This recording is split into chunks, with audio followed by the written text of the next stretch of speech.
To kick off summer, I'm sharing 3 of my favorite summer fruit recipes with you.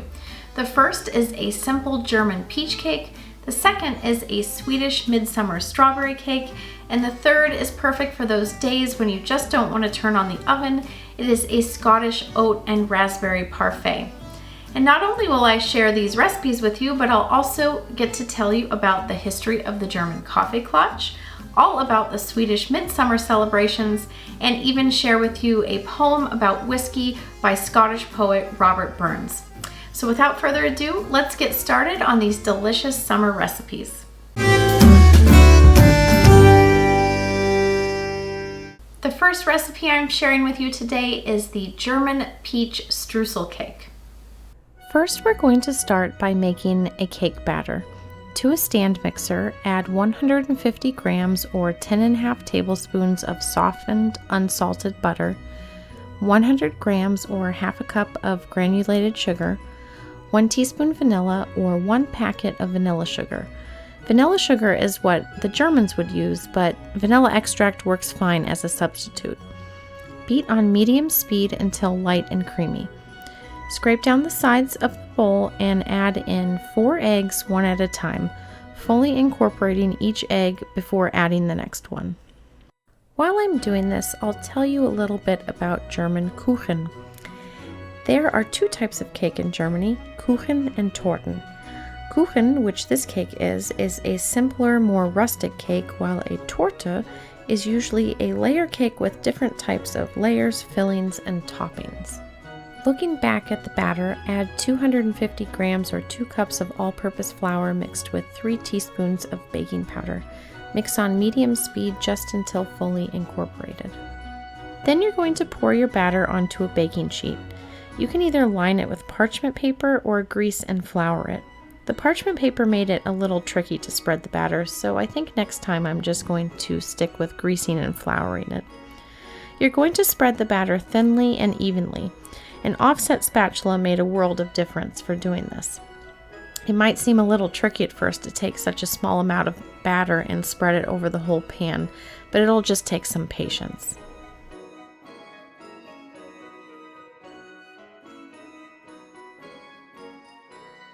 Next, take about 4 peaches, sliced thinly, and gently lay them on top of the batter in rows. If you don't have fresh peaches, you can use 2 cans of canned peaches. You'll just first want to slice them thinly and let them drain of any excess liquid in a colander before placing them on the batter. Now for the streusel, I have 200 grams or 1 2/3 a cup all-purpose flour and 100 grams or ½ a cup of granulated sugar in a bowl. Add 1 packet of vanilla sugar or 1 teaspoon of vanilla. Then add 120 grams or 8½ tablespoons softened unsalted butter, and using your hands, work the ingredients together until there are no dry ingredients left, and it sticks together like a rough dough. If you prefer, you can do this in a food processor or a stand mixer with the paddle attachment.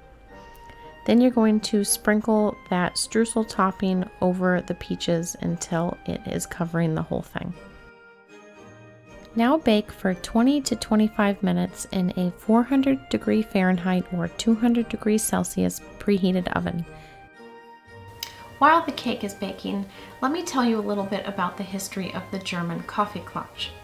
These simpler Kuchen, rather than the layered Torten, became synonymous with coffee hours amongst women.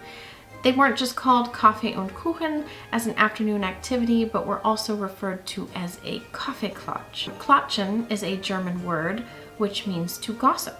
These coffee get-togethers date back to the 17th and 18th centuries when coffee houses became peppered throughout Central and Western Europe. These were elegant places where men got together to drink coffee, eat fine cakes, and discuss the latest politics or intellectual musings of the era. Women weren't allowed to drink coffee at these coffee houses, so they started their own get-togethers at home amongst their friends. They were called Damenkränzchen or Kaffeekränzchen, and then later became known as Kaffeeklatsch. These get-togethers where women would share a cup of coffee, a slice of cake, and share the latest gossip or chatter with each other has lasted all the way up through contemporary Germany and is also popular amongst mixed crowds of both men and women.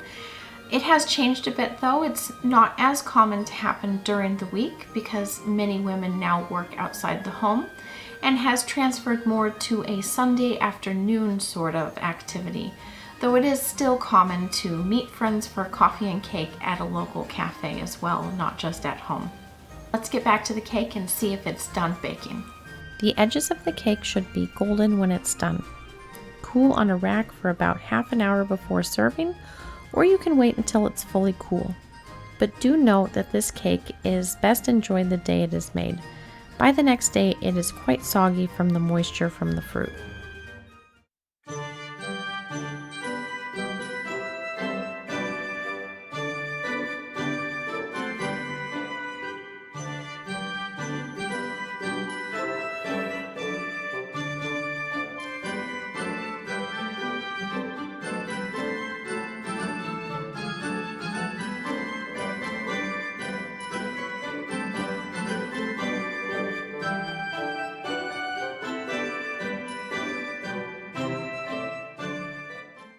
Now let's get started on the Swedish strawberry cake.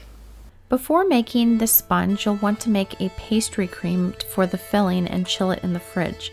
For my pastry cream recipe, head over to my Norwegian school bread video. I'll put the link and timestamp below. For the sponge, add 4 eggs to a stand mixer and beat on medium speed. After they are well combined, sprinkle in slowly 200 grams of sugar. Then you're going to beat the eggs and sugar for 15 minutes. Yes, I actually said 15 minutes. When I first set out to make this cake, I thought, oh, what a simple recipe, this will be easy. Boy, was I wrong. I had to test this recipe 5 times before getting it right. The problem I had was with this sponge. Traditionally, this cake is made with a fatless sponge, meaning there is no addition of butter or oil. Because of that, this is a light and fluffy cake with much of its lift coming from the eggs, but this means it can be quite temperamental.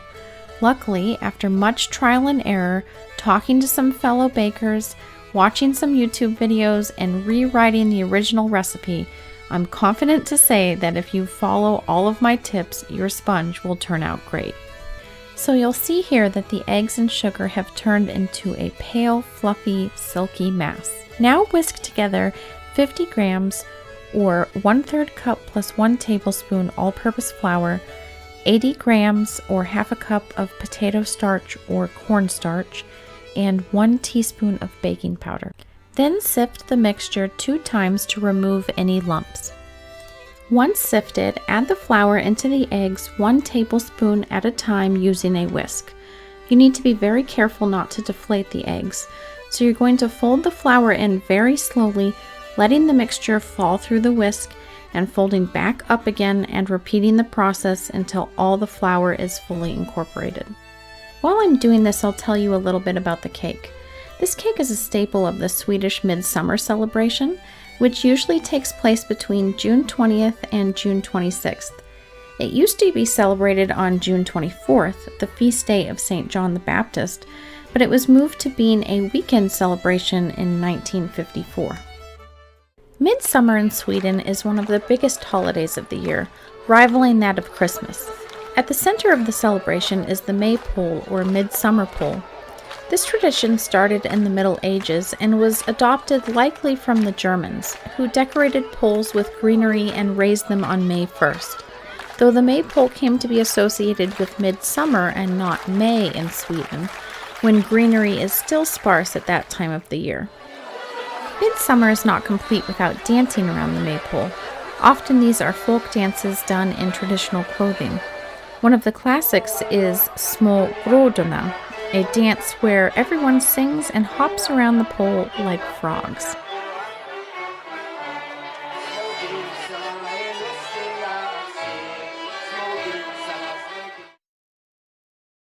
Looking back at the batter here, once all of your flour is incorporated, you're going to pour it into a 9-inch springform pan that is lined with parchment paper on the bottom.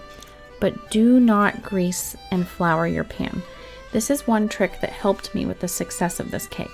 If the sides are greased, the cake may fall once out of the oven. This is similar to an angel food cake, which is also made in an ungreased pan. Then you're going to smooth the top. Now, conventional cake advice says to give your pan a whack on the countertop before baking to release any bubbles. But you don't want to do that with this because it might let out some of the air in those voluminous eggs.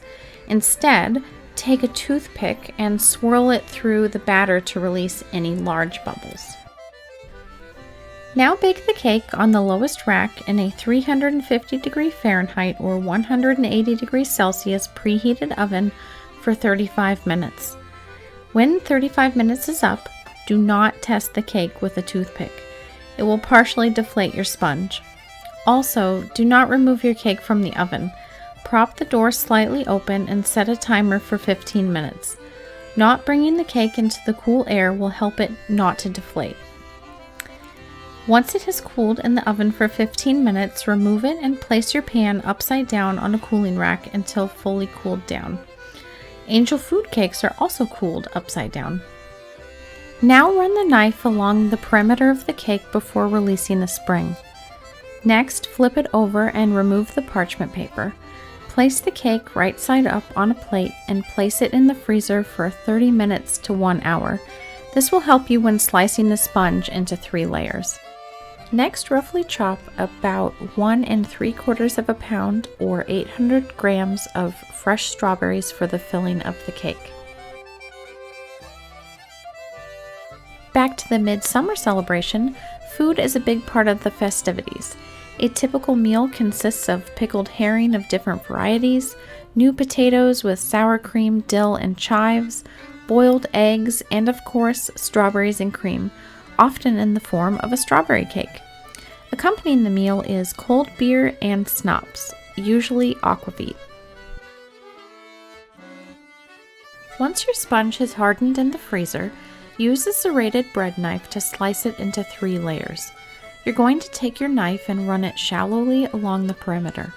Once you've created a guide for yourself, continue turning the cake and slicing deeper each go-around until you've cut all the way through.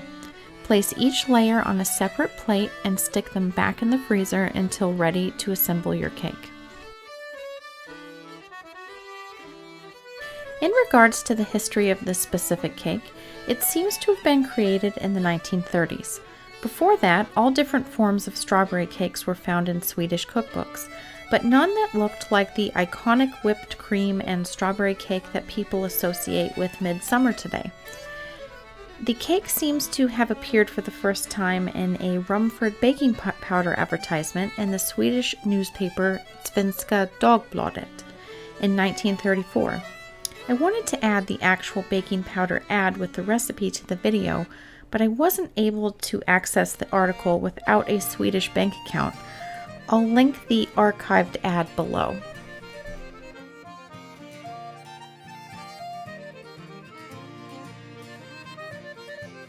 Now it's time to assemble the cake. Place your bottom layer on some kind of base that will hold your cake. I'm using the bottom of my removable tart pan. Take half of your chilled pastry cream and spread it on this first layer. As I said before, you can find my pastry cream recipe in my Norwegian school bread video that I will link and timestamp below.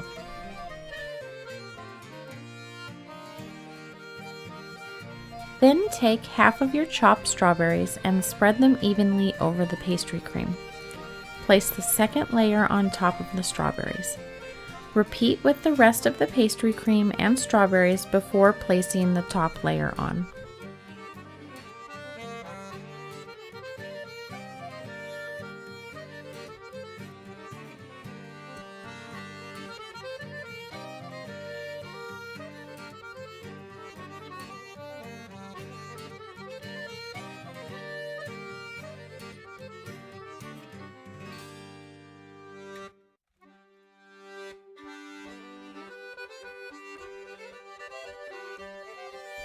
For the frosting, beat 1 pint or 475 milliliters of heavy whipping cream until you reach stiff peaks. Traditionally, this is made without sugar. But if you're American, this may sound a bit strange to you to not add sugar into your whipping cream. If you want to add sugar, I'd say add between 2 and 4 tablespoons of powdered sugar into your cream before beating it. You'll want really stiff peaks if you plan to pipe the cream.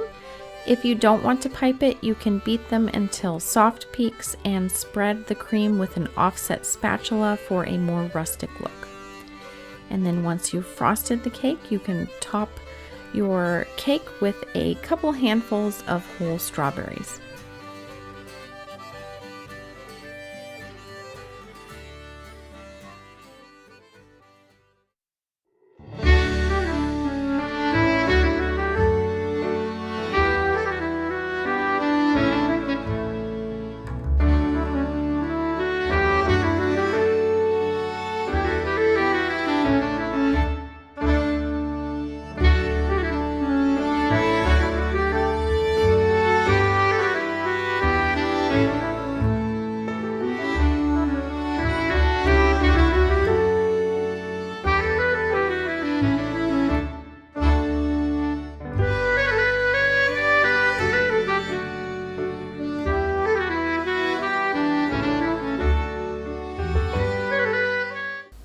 To wrap up the recipes, we're going to make a no-bake raspberry dessert from Scotland called Cranachan.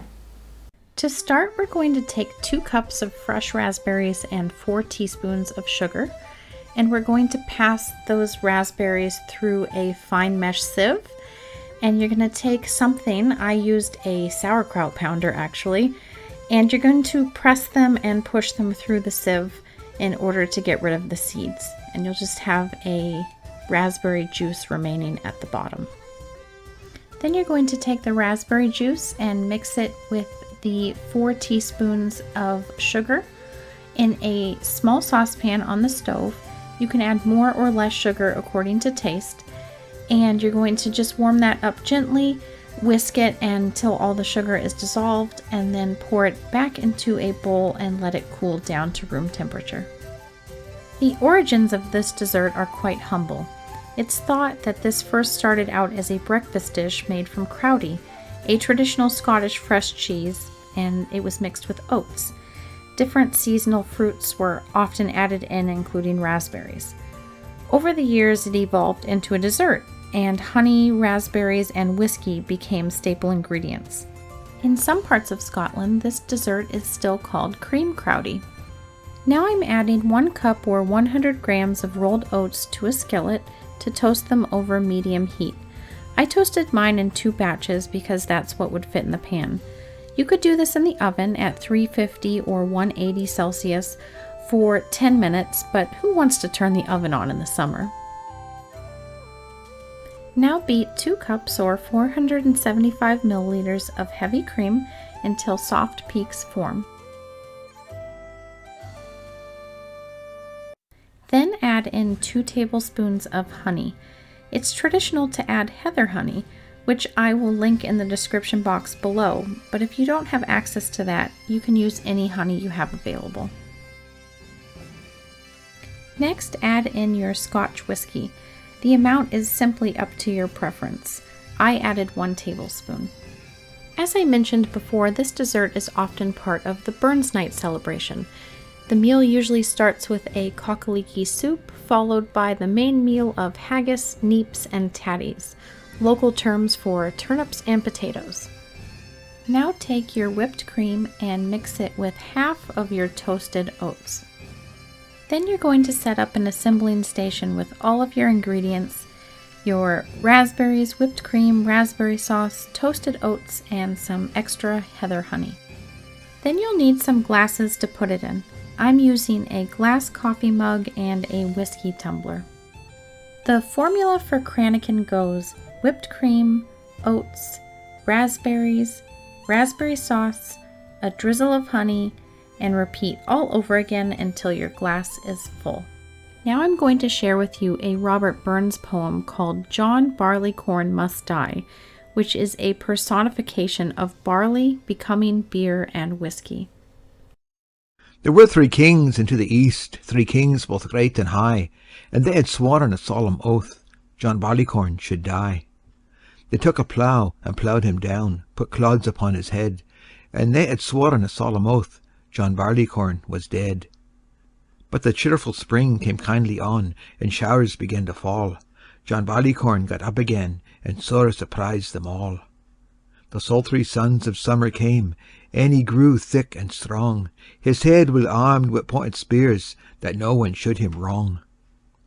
The sober autumn entered mild, when he grew wan and pale, his beating joints and drooping head showed he began to fail. His colour sickened more and more, he faded into age, and then his enemies began to show their deadly rage. They've ta'en a weapon long and sharp, and cut him by the knee, then tied him fast upon a cart, like a rogue for forgery. They laid him down upon his back, and cudgelled him full sore.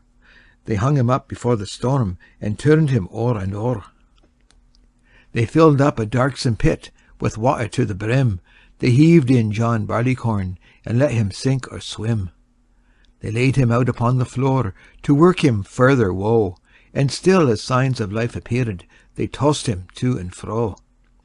They wasted o'er a scorching flame the marrow of his bones, but a miller used him worst of all, he crushed him 'tween the stones.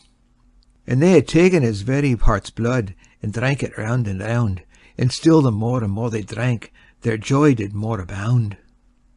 John Barleycorn was a hero bold, of noble enterprise, for if you do but taste his blood, 'twill make your courage rise. 'Twill make a man forget his woe, 'twill heighten all his joy, 'twill make the widow's heart to sing, though the tear were in her eye. Then let us toast John Barleycorn, each man a glass in hand, and may his great posterity ne'er fail in old Scotland.